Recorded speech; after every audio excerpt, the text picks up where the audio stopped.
ازيكم يا عشاق الحكاية الغامضة؟ انتوا مستعدين لرحلة جديدة في دهاليز الحوادث الحقيقية؟ انا كل اللي عليا ان انا هستعين بشوية من مهاراتي عشان نكشف الحقيقة ونوصل لاستنتاجات منطقية، وكل اللي عليكم انتوا تحطوا السماعات وتعيشوا معايا الحكاية. بس قبل ما نبدأ اعملوا لايك وشير للفيديو وفعلوا علامة الجرس.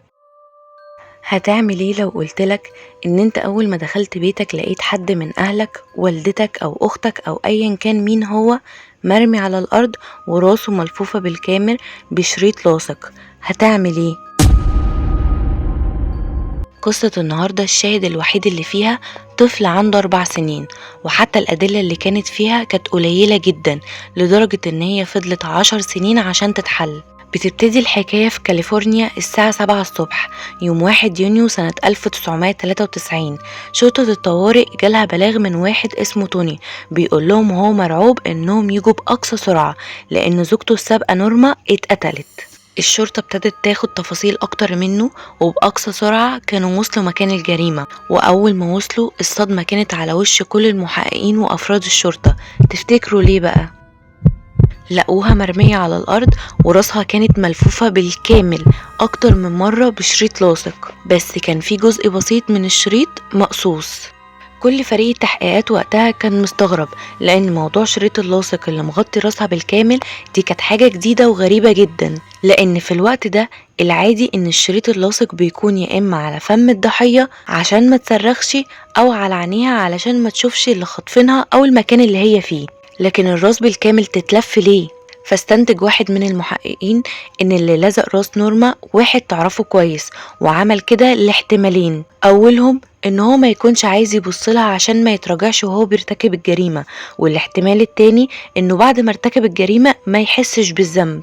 وبالمعاينة الاولى لاحظوا كمان ان جسمها كان بدأ يتيبس، يعني ينشف شوية، والتيبس اكتر كان في منطقة الظهر، والتيبس ده بيحصل للجسم بعد الموت بساعات قليلة. فاستنتجوا وقتها ان هي توفت من الساعات الاولى في نفس اليوم. وتاني حاجة لاحظوها ان هي كانت لابسة لبسها بالكامل، لكن زرار وسوستة الشورت كانوا مفتوحين، معنى كده ان في احتمال يكون في حد كان بيحاول يعتدي عليها.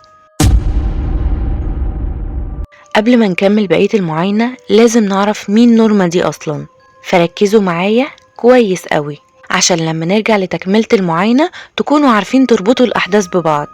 نورما وقت الحادثة كان عندها 32 سنة، اتولدت واتربت في تكساس سنة 1960، وكانت بنت طيبة جدا وبتحب كل اللي حواليها وبتحب تساعدهم، وبالفعل كل اللي حواليها كانوا برضو بيحبوها.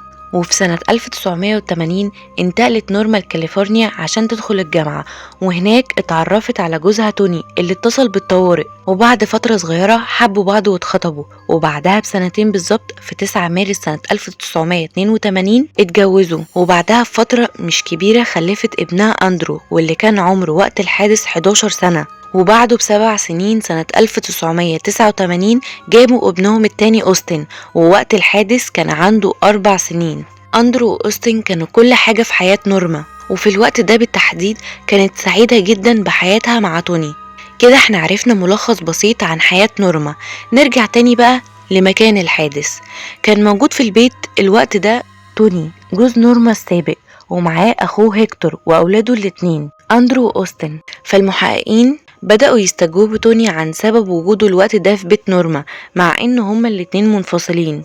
فقال لهم ان هو بيجي كل يوم الصبح علشان يوصل الاولاد المدرسة، وده بالاتفاق مع نورما من وقت الانفصال، وكان جاي ياخد الاولاد للمدرسة كالعادة. بس لما وصلت وبدأت اخبط على الباب محدش فتح لي، وكنت حاسس ان في حاجة مش طبيعية، لان كل يوم لما باجي الصبح اخدهم بسمع صوت الاولاد بيتكلموا وبيضحكوا مع مامتهم، لكن النهاردة كان فيه هدوء غريب.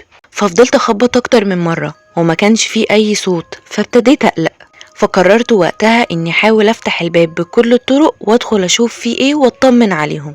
واول ما دخلت لقيت نورما واقعة بالحالة دي على الارض، فجريت على الولدين اطمن عليهم فلقيتهم كانوا لسه نايمين. ولما ابتديت استوعب اللي حصل كانوا بدأوا هم يفوقوا، فقلت لهم يفضلوا في اوضتهم وما يطلعوش منها خالص. وبعد كده كلمت الطوارئ. الكلام المبدئي لتوني كان مقنع للمحققين، عشان كده رجعوا كملوا في تفتيش ومعاينة البيت. الغريب إن البيت ما كانش فيه أي عنف، يعني ما كانش فيه أي حاجة متحركة من مكانها أو مكسورة، حتى لا باب ولا شباك. وفي أوضة نومها لقوا شنطتها كانت موجودة وفيها الفلوس عادي. يعني من الآخر لو جثة نورما اتشالت من مكانها ما كانش فيه حد هيحس بأي حاجة حصلت في المكان ده. وده معناه إن دي مش جريمة سرقة، وإن اللي دخل وعمل كده في نورما عارفها كويس جدا، وهي كمان عارفاه. وهما بيعاينوا المكان لقوا فيه سلسلة مفاتيح على الأرض قريبة جدا من نورما. بعدها عرفوا إن المفاتيح دي مفاتيح بيت نورما. بس هو إيه اللي هيجيب المفاتيح دي جنبها على الأرض؟ وليه مش على الترابيزة أو جنب الباب مثلا؟ في الوقت ده كانت وصلت أخت نورما قدام البيت، وأول ما لقت الشريط الأصفر الخاص بجرائم القتل عرفت إن في حاجة غلط حصلت في بيت أختها، فبدأت تنهار وجريت على البيت. فطبعا المحققين كانوا عايزين يعرفوا مين دي، فبدأت تعرفهم بنفسها وقالت لهم إن هي أخت نورما، وإن هي ونورما كانوا متفقين إن هما يخرجوا النهاردة علشان يشوفوا لنورما عربية، وإن هي كانت بتتصل بيها عشان تشوفها جهزت ولا لسه. بس نورما ما كانتش بترد على التليفون، فقررت إن هي تيجي البيت عشان تطمن عليها وعلى الأولاد. فالمحققين بدأوا يعرفوا منها معلومات أكتر عن نورما. لكن أول حاجة أخت نورما قالتها إن هي بتتهم توني إن هو اللي عمل كده في أختها. ولما المحققين سألوها هي ليه بتقول كده، قالت لهم إن هو صحيح نورما أختي كانت مبسوطة في جوازتها، بس ده كان في الأول. لكن نورما بعد ما خلفت ابنها التاني أوستن كانت عايزة حياة أحسن لأولادها، فبدأت تشتغل في سوبر ماركت. وفي الوقت ده علاقتها بتوني كانت بدأت تتوتر ويبقى في ما بينهم مشاكل كتير، وده بسبب ان توني كان معظم الوقت بره البيت غير اوقات شغله، وكان سايبها هي المسؤولة عن الاولاد مسؤولية كاملة، وهي ما كانتش قادرة خالص ان هي توفق ما بين شغلها وطلبات الاولاد. ده كمان بدأ يشرب كحول بكميات كبيرة لدرجة ان هو كان بيوصل بيه الحال ان هو يسيء معاملتها جسديا. وهنا قررت نورما الانفصال عن توني سنة 1991، يعني بعد حوالي 10 سنين من جوازهم. مش بس كده، نورما أخدت بيت جديد وقعدت فيه هي وأولادها، وكملت في شغلها وبدأت صفحة جديدة في حياتها. كمان أخت نورما قالت إن الانفصال بين نورما وتوني ما كانش رسمي، ودي كانت حاجة توني بيستغلها، إن هو كل فترة والتانية يجي من غير ميعاد، ودي حاجة ما كانتش عاجبة نورما خالص. فالمحققين قرروا يستجوبوا توني وهيكتور أخوه، لأنهم أول ناس دخلوا مسرح الجريمة قبل الشرطة، وهما اللي بلغوا عنها، وكمان بسبب اتهام أخت نورما لتوني. فأخدوا توني وهيكتور وكمان الولدين الاتنين لاسم الشرطة. وأول ما وصلوا ابتدوا يحققوا مع توني لوحده وسألوه ايه اللي حصل النهاردة الصبح بالتفصيل. قال نفس الكلام اللي قاله أول مرة، لكن ضاف تفاصيل أكتر، إنه لما دخل غرفة المعيشة لقى نورما على الأرض ووشها كله مرفوف بالشريط اللاصق، فجري على أخوه هيكتور اللي كان مستنيه بره عشان ما كانش عارف يتصرف. وأول ما دخل هيكتور وشاف نورما فضل يدور على أي مقص لحد ما لقى، وقص جزء من الشريط بسرعة على أمل إنها تعرف تتنفس. وعلى الرغم إن توني كان باين عليه الحزن الشديد، لكن المحققين ما كانوش مصدقينه، لأن باللي عمله ده ممكن يكون قصده إن هو يدمر الأدلة اللي على الشريط اللاصق. فبدأوا إن هما يحققوا مع هيكتور هو كمان، وقال نفس كلام توني، بس أضاف إن جسم نورما كان دافي الوقت ده. ودي حاجة خلت المحققين يشكوا فيهم أكتر، لأن دي حاجة مش منطقية لسببين. السبب الأول لأنها متوفية من كذا ساعة. تاني سبب إن من وقت اتصال توني بالطوارئ وإنهم يجوا مكان الجريمة مش كافي إن هو يحول جسم نورما بالتيبس اللي كانت فيه أول ما وصلوا، فما كانوش مقتنعين بكلامهم وبقوا شاكين إن هم في حاجة مخبيينها. فبكده توني بقى المشتبه الأول في القضية، فبدأوا يسألوا توني عن علاقته بنورما كانت عاملة إزاي. قال لهم إن هما منفصلين من سنتين، بس مش طلاق رسمي، وكل واحد فيهم عايش في بيت لوحده. وقال إن نورما كانت بتسيبه يشوف الأولاد وقت ما بيحب، وإن هو ونورما كانوا بيحاولوا تكون علاقتهم كويسة علشان خاطر الأولاد، بس الشرطة كانت عارفة موضوع الخلاف اللي بينهم بسبب وجوده المتكرر من غير ميعاد. وكمان التحقيقات أثبتت إن توني ما كانش مستوعب إن نورما سابته خلاص وعايشة حياتها عادي، فافتكروا بقى ان هو ممكن يكون عمل كده عشان كان عايز يرجع لها وهي ما كانتش موافقة. المهم بدأوا يسألوه تاني كنت فين الساعات الأخيرة من يوم 31 مايو والساعات الأولى من 1 يونيو. فتوني قال لهم ان يوم 30 مايو اتفق مع نورما ان هو ياخد ابنهم الكبير اندرو معاه تاني يوم يحضر ماتش في الاستاد. وفعلا في تاني يوم بتاريخ 31 مايو بعد الماتش ما خلص، توني واخوه هيكتور وصلوا اندرو لحد البيت. بس محدش فيهم نزل من العربية. وتاني يوم الصبح لما راح البيت علشان ياخد الأولاد المدرسة زي كل يوم اكتشف اللي حصل. تفتكروا بقى توني بيقول الحقيقة ولا بيكذب؟ المهم في الغرفة التانية كانوا بيحققوا مع هيكتور وسألوه تقريبا نفس الأسئلة، وهو كمان كان بيرد بنفس الإجابات. لكن في الآخر سألوه بعد ما وصلتوا أندرو البيت رحتوا فين؟ فهيكتور قال لهم إن هم روحوا البيت وكانوا مع أفراد من عيلتهم، وفعلا لما استجوبوا أفراد العيلة اللي هم قالوا عليهم أكدوا على صحة كلام توني وهيكتور. لكن المحققين برضو كان عندهم شك في حجة الغياب بتاعتهم، لأنهم في الأول والآخر عيلتهم وممكن يكذبوا عشانهم. فعلشان يتأكدوا طلبوا من توني وهيكتور إن هما ياخدوا اختبار كشف الكذب. المفاجأة إن محدش فيهم اعترض، وبعد الاختبار المحققين اتأكدوا إن هما الاتنين صادقين في كل الكلام اللي قالوه، وإن هما ملهمش أي ذنب في اللي حصل، فأفرجوا عنهم هما الاتنين. وفي تاني يوم كان تقرير الطب الشرعي ظهر، وكان مكتوب فيه إن سبب الوفاة هو الخنق باستخدام اليد، يعني من الآخر القتل عمد. أما الشريط اللاصق كان ملفوف حوالين الراس 14 مرة وطوله 16 متر، ويوجد به خلايا جلدية صغيرة وشعر، ويوجد خلايا جلدية صغيرة في الأظافر، ولم يتم الاعتداء عليها. بس للأسف بعد كل الأدلة دي ما كانوش عارفين يوصلوا لحاجة أكتر من كده، لأن سنة 1993 ما كانش ال DNA بالتطور إن هو يحل القضية في لحظتها، فكان لازم يوسعوا نطاق البحث. فالمحققين قرروا وقتها إن هم لازم يحققوا مع أندرو ابن نورما على أمل إن هو يكون شاف حاجة ويساعدهم. فحاولوا إن هم يتكلموا معاه بالراحة وبهدوء، لأنه في الأول والآخر الطفل عنده 11 سنة. المهم أندرو قال أنا رحت مع بابا وعمه هيكتور نتفرج على الماتش، وبعد ما خلصنا بالليل بابا وصلني لغاية البيت، ولما وصلت البيت كان كله ضلمة والباب كان مقفول. فضلت أخبط أكتر من مرة لكن ماما ما فتحتش، فدخلت من شباك الأوضة ولقيت أوستن بيلعب، والمفروض الوقت ده يكون نايم، وقال لي إن ماما حاطة بلاستر جروح على وشها. وبعد كده نمت، وده معناه إن أوستن اللي عنده 4 سنين هو الشاهد الوحيد في القضية، وهو أول واحد شاف نورما بس ما كانش فاهم إيه اللي بيحصل. بس يا ترى أوستن شاف كمان اللي ارتكب الجريمة؟ فكده المحققين بقى عندهم مهمة أصعب، وهي إن هما يتكلموا مع أوستن اللي عنده 4 سنين ويحاولوا يطلعوا منه أي معلومة. في الأول أوستن كان خايف ورافض إن هو يتكلم معاهم، لكن بالمسايسة والمحايلة أوستن بدأ يتكلم، بس في كل مرة كان بيقول حاجة شكل. يعني في الأول قال إن هو شاف واحد من أصل أفريقي، بس رجع بعد كده وقال إن هو شاف واحد بشرته بيضة وإن هو كوري، وإن هو كان موجود في البيت مع مامته. ولما سألوا عيلة نورما عن الاسم ده فقالوا إن فعلا في شخص بالاسم ده ويبقى زميل نورما في الشغل. فبدأوا إن هم يتجهوا للمكان اللي بتشتغل فيه نورما، ولما وصلوا بدأوا إن هم يحققوا مع كوري اللي لاحظوا إن هو مرتبك جدا لدرجة إن هو ما كانش بيبص في عينيهم وهو بيتكلم معاهم، وده اللي خلى المحققين يشكوا فيه أكتر. ولما سألوه عن علاقته بنورما قال إن هي علاقة شغل مش أكتر، ومش بيتقابلوا بره الشغل. فسألوه انت رحت بيت نورما في اليوم اللي توفت فيه او في الايام اللي قبلها، لان اوستن شافك في البيت؟ فقال لهم لا ما رحتش، والوقت ده انا كنت في البيت مع والدي ووالدتي. وطبعا دي كمان حجة غياب ضعيفة لانهم عيلته.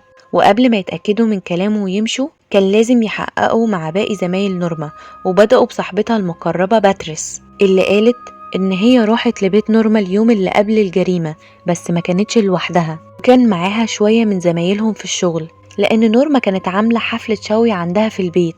فبدأوا يسألوها لو لاحظت أي حاجة مش طبيعية حصلت في الحفلة، فقالت إن نورما فجأة كده مفاتيحها اختفت، وقعدنا كلنا ندور على المفاتيح في البيت وفي الجنينة لكن محدش فينا لقاها. ولو انتوا فاكرين إن المحققين لقت المفاتيح دي جنب جثة نورما في الأرض، فالمحققين استنتجوا ان في حد سرق المفاتيح بتاعتها ودخل بيها البيت، عشان كده ما كانش في اي اثار عنف في البيت، ولا الباب ولا الشباك كانوا مكسورين. ودي معلومة خلتهم يركزوا اكتر على الناس اللي كانت موجودة في حفلة الشوي بالتحديد، ويكتشفوا المحققين وهم شغالين ان عنوان بيت كوري اللي هو اداهولهم مش هو العنوان اللي عايش فيه. فدي حاجة خلتهم يشكوا فيه اكتر واكتر، وبدأوا يفتشوا وراه واستدعوه تاني للاستجواب. بس كوري ما كانش متجاوب خالص مع المحققين، كمان ما كانش عاجبه ان هم استدعوه مرة كمان. فالمحققين بدأوا يعرفوا كوري شوية عن الجريمة عشان يشوفوا رد فعله ايه، بس كوري كان طول الاستجواب متعصب وفضل يقول لهم طول الوقت: انتوا ماسكين الشخص الغلط وبتضيعوا وقت وبتضايقوني. ساعتها طلبوا منه ان هو ياخد اختبار كشف الكذب، فهو من غير تردد وافق واخد الاختبار، ونتيجة الاختبار ان هو كمان عدى من الاختبار، فاستبعدوه هو كمان كمشتبه في القضية وسابوه يمشي. وعدى أسابيع ومفيش أي دليل يوصلهم للي عمل كده، فبدأوا تاني يدوروا على الأشخاص اللي راحوا حفلة الشوي. فباتريس صاحبة نورما قالت إن في واحد اسمه وارن كان موجود في حفلة الشوي وعايش قريب من بيت نورما، وقالت إن هما كانوا أصحاب واشتغلوا مع بعض زمان وأحيانا بيتقابلوا برا الشغل، وإن نورما قالت لها إن وارن كان معجب بيها، بس نورما ما كانتش بتبادله نفس الإعجاب وكانت شايفاه إن هو صديقه بس، وكانت بتحاول تتهرب منه لو طلب منها إن هما يخرجوا، بس في نفس الوقت ما كانتش عايزة تخسره كصديق. فبكده المحققين بقى عندهم طرف خيط جديد يدوروا وراه. ولما المحققين بدأوا يسألوا على وارن، الناس اتقسمت رأيين عكس بعض تماما. في ناس قالت ان هو راجل كويس جدا وفي حاله، وناس تانية قالت ان هو شخص غريب نوعا ما، ودي حاجة أثارت شك المحققين فاستدعوه. وأول ما وصل سألوه عن علاقته بنورما كانت عاملة ازاي، فقال ان علاقتهم علاقة زمالة في الشغل وما كانوش بيتقابلوا كتير لانهم ما بقوش بيشتغلوا مع بعض في نفس المكان، وما جابش سيرة اعجابه بيها خالص، بالعكس قال ان علاقتهم علاقة صداقة مش اكتر. بس المحققين ما كانوش مصدقينه لان الناس كلها اكدت ان هو كان بيحبها. وهو عمال يتكلم وواخد راحته قوي كده، قال جملة بقت لمبة قدام المحققين بتقول لهم ان الشخص ده هو اللي قتل نورما اكيد. خليكم بقى مركزين معايا في اللي هو قاله. قال ان هو في مرة راح يساعد نورما في تصليح شوية حاجات في بيتها، وفضل يقول بالتفصيل هي ايه الحاجات دي، وكان من ضمن الحاجات اللي صلحها ان اولاد نورما كان عندهم ستاند كرة سلة وان هو كان مكسور وصلحه. تفتكروا بقى صلحوا بايه؟ ايوه اللي جه في بالكم، صلحوا بشريط لاصق. تفتكروا هو اللي قتل نورما ولف راسها بالشريط اللاصق؟ فسألوه امتى اخر مرة شفت فيها نورما، قال ان اخر يوم شافها كان يوم حفلة الشوي، حضر الحفلة وبعد ما الحفلة خلصت ساعدها في تنظيف البيت وقعدوا شوية وبعد كده هو مشي.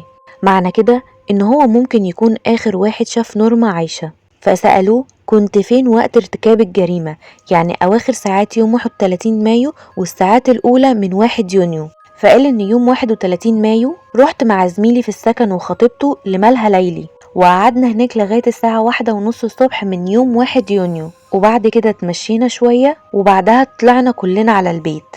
فالمحققين طبعا كان لازم يتأكدوا من كلامه، فاستدعوا زميله في السكن وخطيبته واتكلموا معاهم وأكدوا على كلام وارن بالحرف. هو ممكن يكون فعلا كلامهم صح، بس ممكن بعد ما روحوا البيت يكون هو خرج من غير ما يحسوا وراح لبيت نورما وقتلها، فكان لازم يطلبوا منه ان هو ياخد اختبار كشف الكذب. فهو وافق، والنتيجة ان هو عدى منه وطلع صادق. فالشرطة ما كانش في ايديها غير ان هي تسيبه لان مفيش اي حاجة ضده. بس قبل ما يمشي قال ان نورما كانت تعرف واحد من حوالي سنة وكانت مرتبطة بيه، بس كان دايما ما بينهم مشاكل، والراجل ده اسمه دانيال. طبعا في الحال المحققين بدأوا يتحروا عن دانيال، فعرفوا انه اتقابل هو ونورما اول مرة في حفلة، وده كان بعد انفصالها بتوني، وما عداش وقت طويل ونورما ودانيال كانوا مرتبطين. بس الارتباط ده يا دوبك ما دامش شهر، لان دانيال قرر ينهي علاقتهم عشان يرجع لخطيبته القديمة، ودي حاجة زعلت نورما لانها كانت معجبة بيه جدا. لكن الموضوع ما انتهاش لحد هنا، لان المحققين عرفوا من زمايل نورما ان كل شوية كان بيحصل خناقات ما بين نورما ودانيال، وفي خناقة من الخناقات دي الخناقة كبرت لدرجة ان هم طولوا على بعض. ولما كثفوا البحث اكتر عرفوا من باتريس صديقة نورما المقربة ان نورما قالت لها ان هي رجعت لدانيال وان هو جالها البيت، والكلام ده حصل قبل ما تتقتل باسبوعين بس. فكان لازم يتم استدعاء دانيال للاستجواب، وكالعادة اول حاجة سألوه عنها علاقته بنورما كانت عاملة ازاي. فقال ان علاقتهم ببعض كانت كويسة جدا، وهم انفصلوا لان هو كان عايز يرجع لخطيبته القديمة.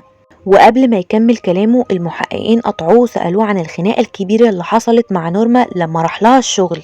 فاتضح ان نورما وقتها عرفت ان دانيال عنده علاقات تانية كتير، والموضوع ما كانش مقتصر على خطيبته القديمة، وان هي نزوة من نزواته.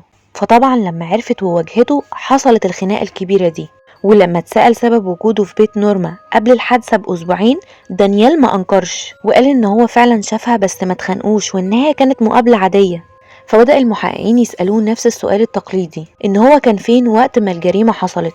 فقال إن هو كان في بيته مع عيلته وكانوا بيتفرجوا على التلفزيون، وبعد كده كل واحد فيهم راح ينام. وفعلا لما اتكلموا مع عيلته أكدوا على كلامه، بس طبعا دي حجة غياب ضعيفة لأنهم عيلته زي ما قلنا قبل كده. عشان كده عملوا معاه زي ما عملوا مع اللي قبله، وطلبوا منه إن هو ياخد اختبار كشف الكذب، وبرضه زيه زي اللي قبله وافق وعدى من الاختبار.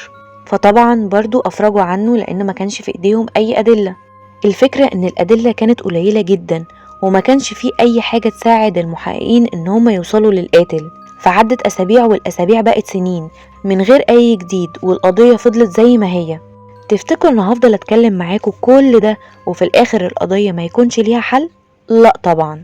سنة 2000 مركز الشرطة قرر إن هو يطلع مجموعة من الجرائم من السنين اللي فاتت اللي ما اتحلتش، وكان من ضمنهم قضية نورما. الوقت ده كان فيه تطور كبير في تحليل الحمض النووي DNA. وفي 2003 بعد ما عدى 10 سنين حصلت مفاجأة في القضية. المعمل الجنائي كان عنده أدلة كتير في قضية نورما، فكلموا المحققين وقالوا لهم إن هم عندهم DNA متطابق مع شخص. وأخيرا بعد كل السنين دي عرفوا القاتل هو مين، وبقى عندهم دليل قوي ضده. فقبل ما أكمل أي كلام وقبل ما أقول لكم هو مين، وقفوا الفيديو ثواني واكتبوا لي في التعليقات انتوا متوقعين يكون مين. هل هو واحد من ال5 أشخاص اللي هم شكوا فيهم، ولا هو مجرم من المجرمين اللي بيكونوا ليهم سجل وبصمات عند الشرطة؟ بعد ما كتبتم تعليقكم أحب أقول لكم إن تحليل DNA اللي متاخد بالتحديد من تحت ضفر نورما اليمين كان بيتطابق مع وارن اللي كان بيحب نورما وهي كانت شايفاه صديق. طيب هو ازاي عدى من اختبار كشف الكذب؟ يعني الاختبار ده كان بايظ ولا المشكلة كانت في ايه؟ كان في محقق سلوكيات موجود قال ان وارن لما عمل كده ما كانش مقتنع ان هو عمل حاجة غلط، وعشان كده كان ثابت وقت الاختبار وعدى منه. المهم ان تحليل DNA اللي ظهر كان دليل قوي ولكن مش كافي، لان ممكن وارن يقول انه سلم على نورما بايده، وعلشان كده DNA بتاعه تحت ضوافرها. وقبل ما يحصل الاستنتاج ده من وارن كان موجود دليل تاني أقوى منه بكتير، وهو الشريط اللاصق اللي كان ملفوف حوالين راسها. تقرير الطب الشرعي وقتها كان بيقول إن في خلايا جلدية صغيرة موجودة فيه. الخلايا دي كانت متطابقة مع وارن. يلا نعرف بقى هو عمل كده ازاي. وارن كان متضايق إن نورما رفضته وما كانش متقبل الفكرة دي نهائي.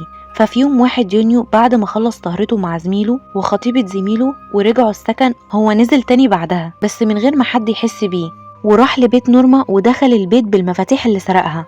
ولما راح البيت نورما كانت بتتفرج على التلفزيون مستنية أندرو يرجع، فدخل من غير ما تحس وفضل يخنقها لحد ما ماتت. وبعد كده أخد الشريط اللاصق وغطى بيه وشها بالكامل علشان ما يشوفش وشها، اعتقادا منه ان هي تستاهل كده. وبعد ما خلص سابها وروح وأكن مفيش أي حاجة حصلت. المهم أخيرا في 28 أغسطس سنة 2003 قبضوا على وارن، وعلى الرغم من وجود أدلة كتير قال إن هو معملش أي حاجة. والغريب كمان إن التحريات أثبتت إن خلال ال10 سنين اللي فاتوا حياة وارن كانت مستقرة جدا وأكن ما كانش فيه أي حاجة حصلت، واتجوز وكون عيلة وعنده أصحابه وجيران بيحبوه اللي كمان أكدوا إن هو شخص طيب جدا. ويجي يوم 10 يناير 2005 ووارن يغير اعترافه وقال إن هو فعلا قتل نورما، بس مش فاكر أي حاجة عشان كان شارب كحول ومخدرات. وفي مارس 2005 اتحكم عليه بالسجن مدى الحياة مع إمكانية الإفراج المشرط بعد 15 سنة. يعني من الآخر ممكن يخرج بعد 15 سنة حسن سن وسلوك. وبعد ما عدى 15 سنة في أغسطس سنة 2012 كان ميعاد إن هو يقدم طلب ويخرج بكفالة، لكن طلبه اترفض وقتها، والقاضي قال إن هو يقعد على الأقل 10 سنين كمان في السجن عشان يكون مؤهل للإفراج المشرط. وللمرة التانية في أغسطس سنة 2023 قدم طلب تاني واترفض هو كمان. وبكده قصة النهاردة تكون خلصت، يا رب تكون عجبتكم. لو حابين تشوفوا قصة تانية بتتكلم عن قضية حقيقية غريبة من نوعها حصلت برضو في كاليفورنيا هتلاقوها ظهرت لكم دلوقتي، ادخلوا واتفرجوا عليها مش هتندموا. لو عندكم اي معلومات اكتر من اللي انا قلتها ياريت تكتبولي في التعليقات، ولو في اي جريمة او في اي حاجة انتوا حابين نتكلم فيها ياريت برضو تكتبولي في التعليقات. وما تنسوش تعملوا اشتراك للقناة وتعملوا لايك للفيديو وتفعلوا علامة الجرس.